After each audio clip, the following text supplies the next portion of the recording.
जैन धर्मीय इस समय पर्युषण पर्व मना रहे हैं। यह पर्व एक आध्यात्मिक साधना का महापर्व है जो आत्म साधना और आत्मा आराधना पर केंद्रित है।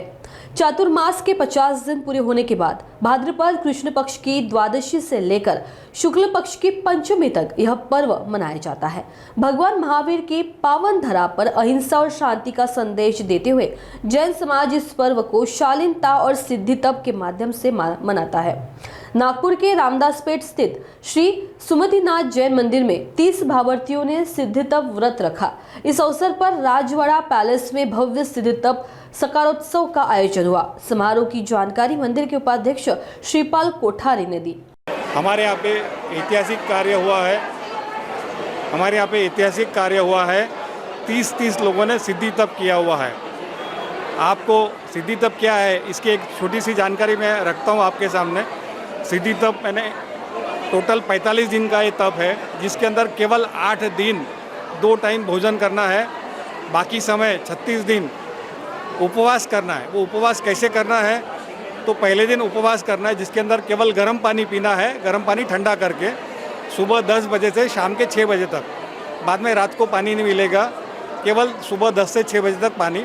अगले दिन आपको 2 टाइम भोजन मिलेगा, वो भी 48 मिनट में आपको भोजन करना है और भोजन के बाद में रात को 6 बजे के बाद में फिर से वापस आपको पानी छोड़ देना है।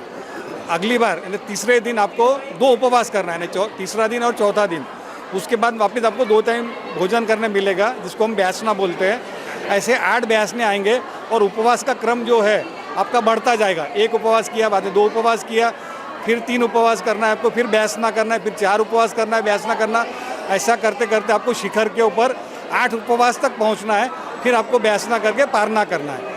तो ये ऐसा कठिन तप है जिसके अंदर 7 उपवास करने के बाद ब्यासना 2 टाइम खा के वापस आपको 8 दिन भूखा रहना है, केवल पानी पे रहना है। तो ये महान तप हमारे भगवान ने बताया है अपनी कर्म की निर्जरा करने के लिए, क्योंकि जो भी चीज़ है त्याग से ही आपको पुण्य मिलने वाला है। केवल आप यदि पैसा जमा करोगे, जमा करते रहोगे तो उससे नहीं होगा, आपको अपने आप को तकलीफ देना पड़ेगा। यही जैन धर्म सबको सिखाता है। अहिंसा परमो धर्म इसीलिए बोला गया हुआ है, क्योंकि आप भूखा यदि रहते हो तो आप खाना भी नहीं खा रहे हो, तो खाना नहीं खा रहे तो भी आप भोजन नहीं बना रहे तो आप जितनी भी हत्या होती है वायुकाय की, तेयुकाय की, वो सब हत्या से आप बच रहे हो। और जो अनाज भी खा रहे हैं उसको भी आपको बनाने के लिए हत्या होती ही आपको, यानी आप डायरेक्टली इनडायरेक्टली, लेकिन जीने के लिए आपको कुछ ना कुछ करना ज़रूरी है। मिनिमम आप पाप करो, ऐसा धर्म ने बताया हुआ है। उसमें का ये ऐसा है महान तप है। इसमें आज जो हमारे तपस्वी है, 30 तपस्वी है, उसका हमने वरघोड़ा जिसको बोलते शोभा यात्रा, वो हमने रामदासपेट मंदिर से निकाल के रजवाड़ा पहुँचे। उसके अंदर लगभग 18 बग्गियाँ थी। सभी जन अलग अलग तरह के नृत्य करते हुए हज़ारों लोगों की उपस्थिति के अंदर हम आज बड़े उल्लास, उमंग और उत्साह के साथ में रजवाड़ा पहुँचे हैं। आज यहाँ पे दोपहर में 2 बजे बहुमान का कार्यक्रम भी रखा गया है, जिसके अंदर 30 जो हमारे तपस्वी है उनका बहुमान भी करने के लिए जज साहब हमारे पधारने की पूरी उम्मीद है। हमारे यहाँ पे जो है जज साहब यवतमाल से विराजते हैं वो, लेकिन नागपुर में वो प्रिंसिपल जज है हमारे समाज के, वो आज आने की उन्होंने हमारे को बोला है कि हम पधारेंगे करके। यदि उनकी उपस्थिति रही तो उनकी उपस्थिति में यह प्रोग्राम होगा, ऐसी हम आशा करते हैं। धन्यवाद।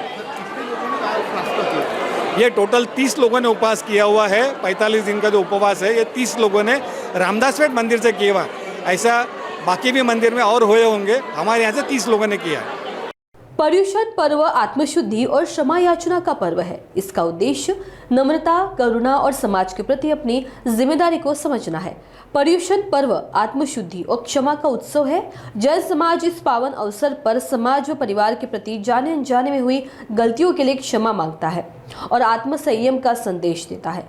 नागपुर में रामदासपेट मंदिर से राजवाड़ा पैलेस तक भव्य शोभा यात्रा निकाली गई। इस यात्रा का विशेष आकर्षण विंटेज गाड़ियां रही, जिनमें श्रद्धालुओं ने बड़ी संख्या में भाग लेकर इस पावन पर्व को और भी गौरवशाली बनाया। कैमरा पर्सन वीरेंद्र खोबरागढ़ के साथ रत्नाकर मुलिक की रिपोर्ट। नागपुर समय, नागपुर।